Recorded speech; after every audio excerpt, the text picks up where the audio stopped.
Hey everybody, welcome back to the final game of the March Excelsior tournament that I played back in 2023. We are catching up at pretty good speeds at this point, and I'm really happy to be a bit more consistent, posting more. Welcome to the game of my nightmares. So, as you may know or may see on the screen here, my performance rating took a little bit of a dip from the fourth game that I ended up playing in this event because they were 1400, which means that I went from a 2350 tournament performance rating down to like a 2250. It dropped by 100 points even though I won that game. So, going into the final one, I need to win it. But luckily, if I do, then I do get a norm. And I really feel like I should have. This is one of those games that there's not really a good lesson to learn almost. I think that I have extracted one, but it's incredibly rough. So I'm playing with the white pieces against Yuhei, who's a national master. We've played twice before. I beat him the first time we played way back, 2018, 19, something like that.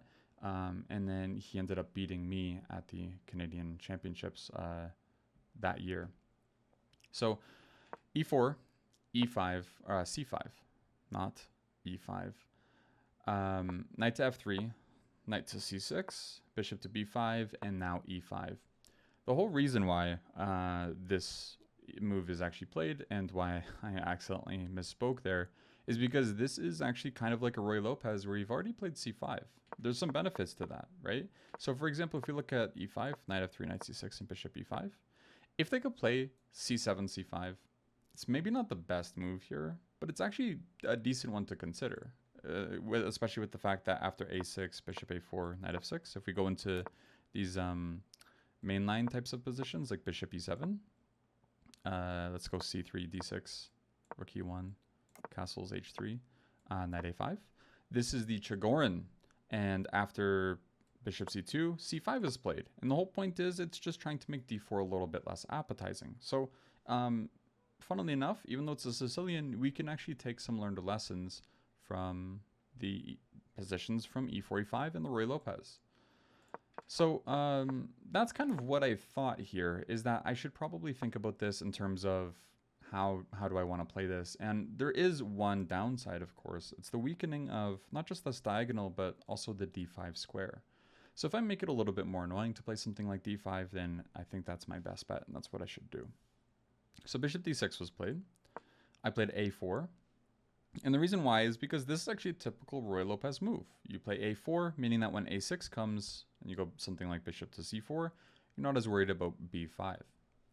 The other benefit here is that if they try a6 and bishop to c4, I can always retreat back to a2.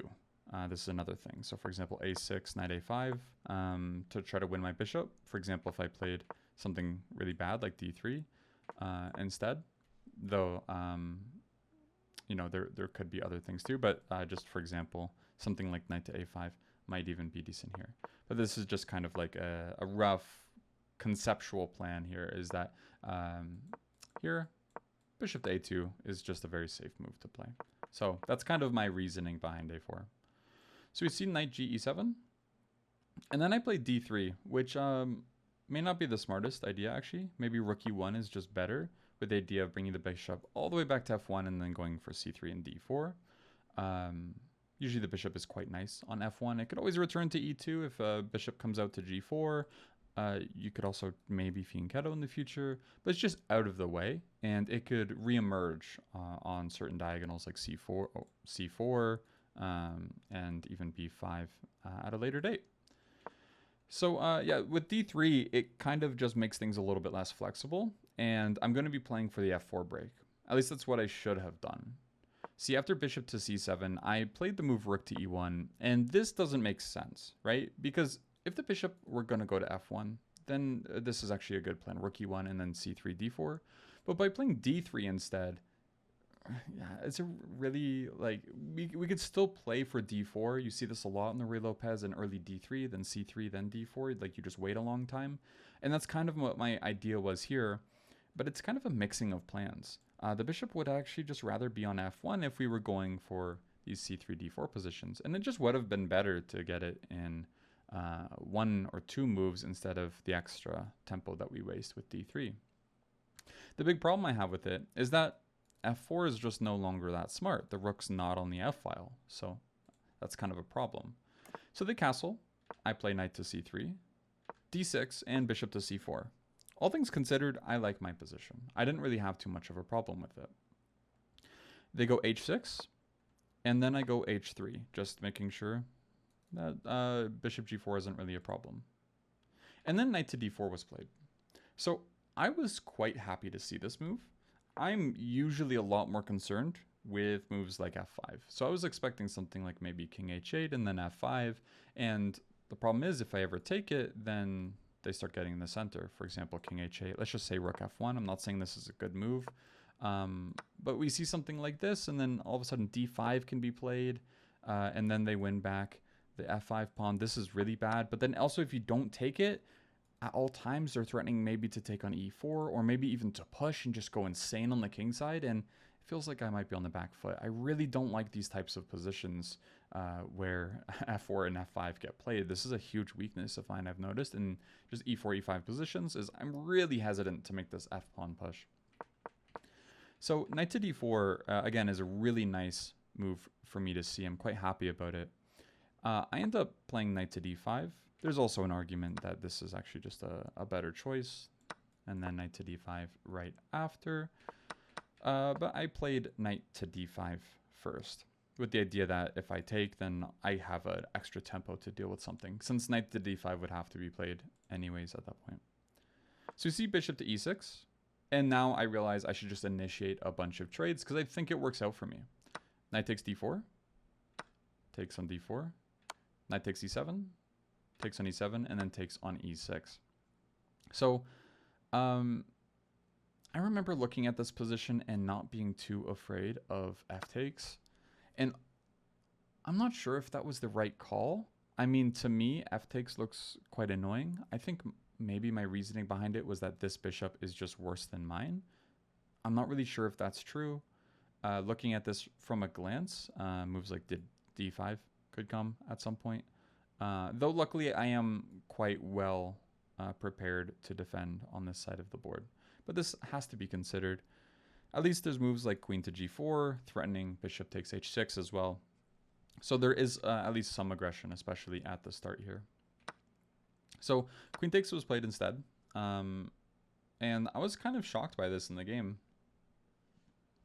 Mainly because why would you play queen takes when, again, f takes feels more dynamic. You can start playing d5. I think it has to do with the fact that they might want f5, something like this, maybe d5 and then e4. They're trying to activate this bishop, especially along this diagonal, which is quite likely, I think. And that's actually why I played a pretty crazy move, g4. Now, this is not accurate at all. This lands me, or could land me in some trouble, but my opponent didn't really play this too well. So I made a comment here, and it says, completely unnecessary. And I'm starting to notice my worst games are usually played, or always played really, at the end of an event, which I think especially at this time was true. But yeah, queen takes e6, g4, again, with the whole point of preventing f5. But the problem is, if they, play something like maybe like h5 in the future, or they start playing just a couple moves, they could really start creating some targets against my king. These pawns could potentially fall, and that could be a big issue. I would just lose right out of the bat. There's nowhere else for me to go that's safe. So they played d5. Which makes so much sense. Again, the whole point behind this move is if I end up taking, then f5 is going to be playable soon after, and then my king gets opened up and I lose. So I play queen f3. The whole idea here is if they take, then I can maybe take with the rook. I don't have to take with the pawn. This was also a consideration though, because after pawn takes, maybe I go to d3, which is kind of like a funny way to do it. I'm just trying to get them to take. Where if I do take with the pawn, now I can go queen to d3 and cover c2, maybe rook e2 as well, and just kind of sit, because I know I'm on the back foot in these positions. I generally don't believe that I play them well, and I mean, look at it. It does not look good. So instead rook a to d8 was played, just keeping the tension. I played bishop to d2, which has a very important purpose. Queen to c6, and rook e to c1. So this was kind of the reason. I actually might want to play c3 or even c4. Force some sort of resolution in the center. And we want to do it in a way that keeps it locked enough to where there's not really a kingside attack. Rook f to e8 was played, and then b4. So I'm really going for the side of the board. There's a really good argument that a move like c4 is almost ready to be played, or pretty much is ready. But b4, a6, and yeah, around this time, I really should be looking at a move like c4 to force some sort of tension release in the center. For example, if I play this move and they take on e4, maybe I can take with the queen. Maybe with the pawn. I think taking with the queen here looks quite decent, honestly. Even if they do end up trading, this pawn's not really too easy to attack. There's always f3. I could play c5, b5, and my pawns actually start to roll on this side of the board. So at this point, yeah, the feeling started to shift a little bit, and that's I think why I played rook a3, because things started feeling like it started feeling like it was working out. The whole idea behind rook to a3 is, again, this idea of c4 or c3, where when they take, I can take with this rook and really try to take advantage of the only open file after some resolution is made. So they played bishop to b6. I played a5, not really an amazing move. And then finally I played c4, which is the important one. And again, they have to do something, right? I am threatening, of course, to take either with the e or c pawn. I think c pawn makes by far the most sense here, just to make sure that there's no e4 type of trickery, right? Takes, not immediately, like queen d6 and maybe e4 to push some stuff, right? Try to make things messy. But yeah, so c takes makes the most sense. But they took on c3. I took with the a rook, and I'm quite happy because I have both of my rooks on the only open file now. But they take on e4. I take back. I could have tried taking on c6, but I was a little bit worried here. Rook takes c6, taking on f3. That d3 is quite weak. Maybe rook c7, but after rook d3, this is actually quite ugly, I think. So it made more sense just to recapture because their queen is still hanging. And they move to g6, where I go bishop to e1. And there's some really fascinating stuff that happens in this game. Let's just say that. Because this position's not super messy or anything yet. But things get a little wild. So they play rook d4. And of course, one of the instincts is maybe I should try defending. But of course, the principled thing to do is not defend at all. So I go rook c7. Attacking f7. I'm not threatening anything yet, but it's always potentially possible. For example, here, really easy mistake to make is rook f7. Rook f7 is rook takes on e1 with check, and then they can recapture it. This would be winning for them. So I don't want to do that. But there is rook takes b7, and it turns out that I'm actually just fine chilling here. A move like bishop to d2 is actually pretty close to being played. But first they have to move their bishop or do something with it. They go bishop to d4. And now things have been kind of set, which is really nice. Bishop to b8 felt necessary. But now because they played bishop to d4, their rook is actually quite inactive. And there's a problem with that rook. I can play bishop to d2. And not only can I play bishop to d2, there's not really a good way for them to exploit the fact that even though they did take that really important central e pawn, they can't really push it, and their rook is like completely stuck and their queen is completely stuck. Things have completely turned around at this point. But there were some hiccups. So yeah, I'm the only one pushing at this point. h5 was played, and g5 is the natural response, just making sure that they can't take and then just win the game. This would not be smart at all.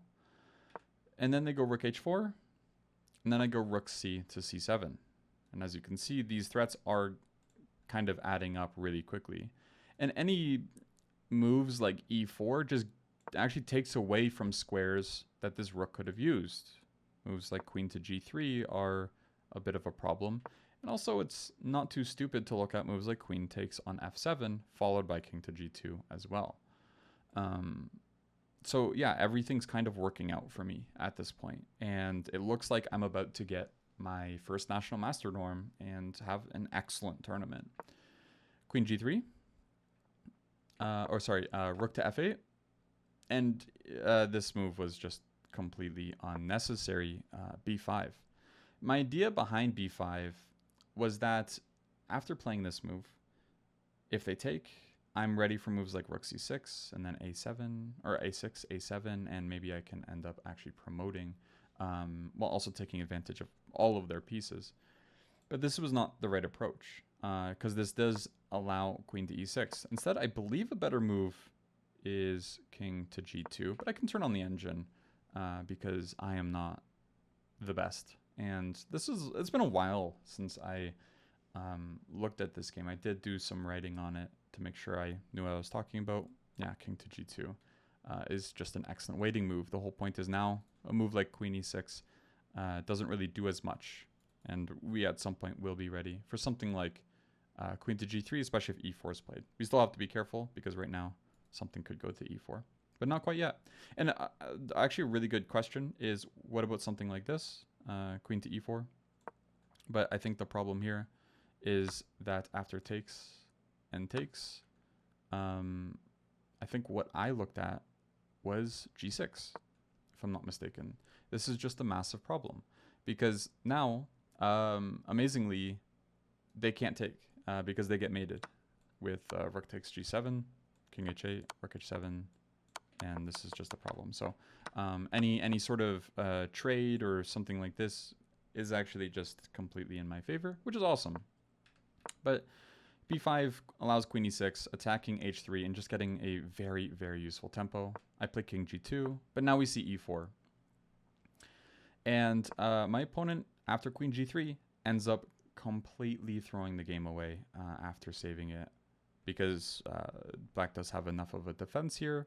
Nothing really more than that, but after bishop takes f2, amazingly white is winning, and I calculated this through to the very end, and I was correct. And that's funny because I lost the game, as you may have guessed by now.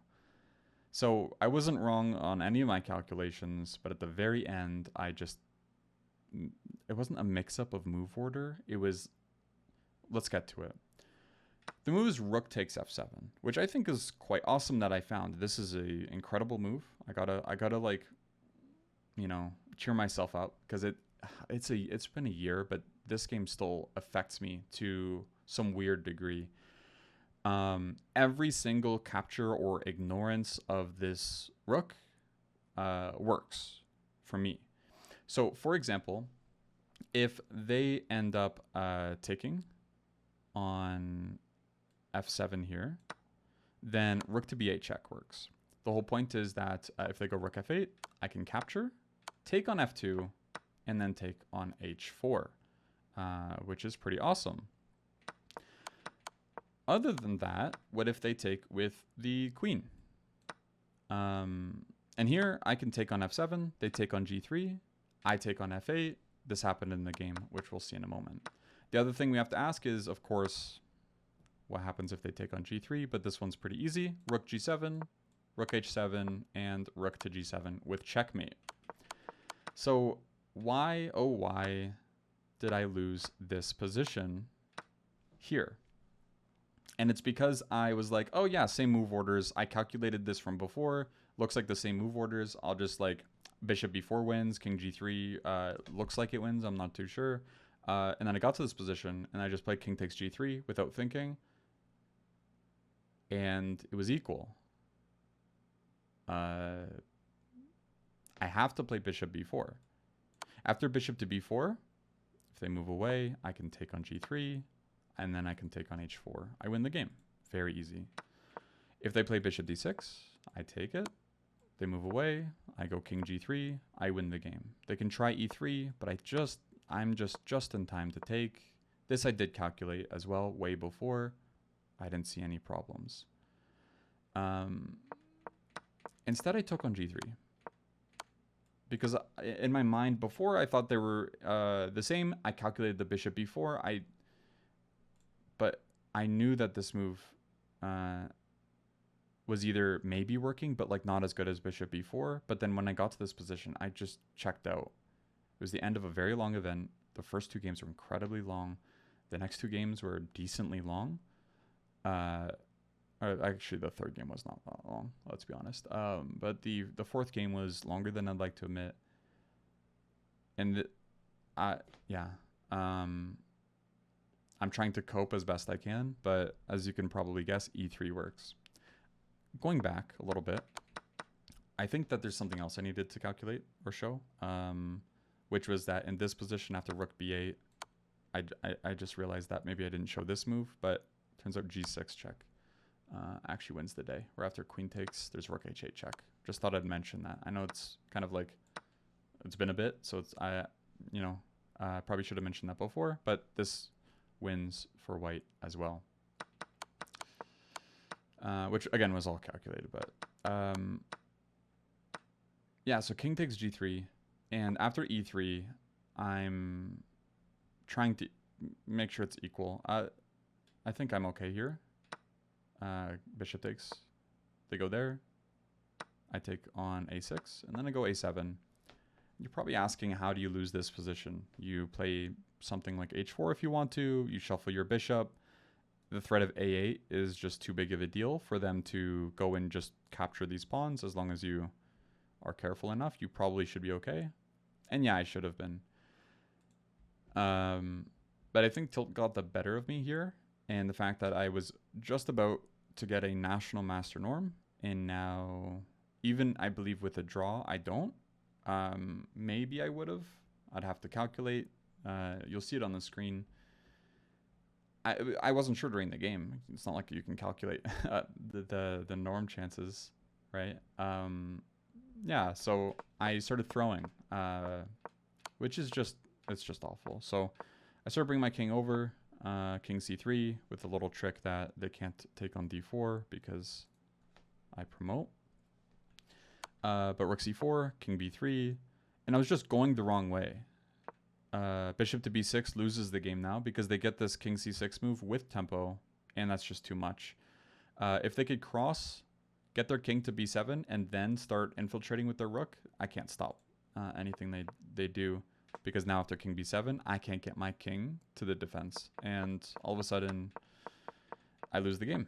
And it was pretty heartbreaking because I felt like I found some really cool stuff. Rook takes f7 was an amazing move. I calculated all of that to the end completely. And sometimes chess is just mean. And it's just cruel. And you have games like this where it doesn't really feel like you should have lost. Did I play the opening well? No. Did I play the middle game? No. Well, no. Did I play the end attack part well? I think so. And then obviously, did I defend after? No, I didn't. This was kind of the start of the spiral, and as you guys may know, I ended up like not posting really for the past year. I ended up moving twice. That was a part of it, but I started crashing out a bit in 2023. And I think this was one of the big notable things that still like haunts me. This game, there's a future tournament. It was the second last tournament that I played in 2023 where I was just going insane. It felt like I was studying all the time. It felt like I was training all the time. And I came close several times in these events now. I think the previous event to this, I had a pairing in the final round that was like a 1300, which immediately lost me my chances to get a norm. The next event, I hate to spoil it for you, I believe it's the next event, someone didn't show up to one of the games, so that invalidated norm chances for that one. I think there was 5 or 6 times. It felt like every single tournament almost, where it was like that close to getting a norm, and it just wouldn't happen. And getting a norm is a big deal. I mean, when you're talking about chess or chess players and you're talking about getting a title, a lot of people feel like that's like the, that's the end. That's like where you want to go. And I think I was way too ambitious about trying to get it, and I wasn't checking my mental health, and I was way too invested, um, in a pretty bad way. But yeah, that's kind of the game. That's about it. I hope you guys enjoyed. Uh, it was really hard to make this video. I spent so long trying to make it. So I know it's kind of like, it's pretty off the cuff. This whole tournament kind of is. Even maybe the next couple, I don't think the next ones bothered me as much as this one, because it felt like they were more clear cut. Like the result was the result that probably should have happened. But when you see games like this, it really tests your, I guess, like everything as a chess player. Like this is where, if you're second guessing playing chess or anything, these are the types of games where it happens. So yeah, kind of dramatic. Sorry about that. But yeah, big deal to me. That's fine. I think this is probably the perfect video to also mention. I'll probably make a full video on it later. I am returning to Over the Board Chess soon, so I need to go through these games. I need to open the scabs and just make sure I'm not making these types of mistakes. And I'm not even talking about the types of mistakes of missing a move in a winning position. I don't think that's going to stop. Everyone's going to do that. But I think there was a lot of things that I did incorrectly from a mental perspective back when these types of games were played, and making sure that I do everything I can to prevent this from happening again is key, because I was definitely putting myself in a really bad spot mentally. And by returning to Over the Board Chess soon, can't have any of that. Gotta make sure everything's in order, so to say. But yeah, I'm pretty excited about that, by the way, about returning. So more info on that soon. But I want to get through all these games, and then those games will start. But yeah, sorry, so much rambling at the end. Okay, bye bye. I let you go. Thank you for watching. Appreciate it.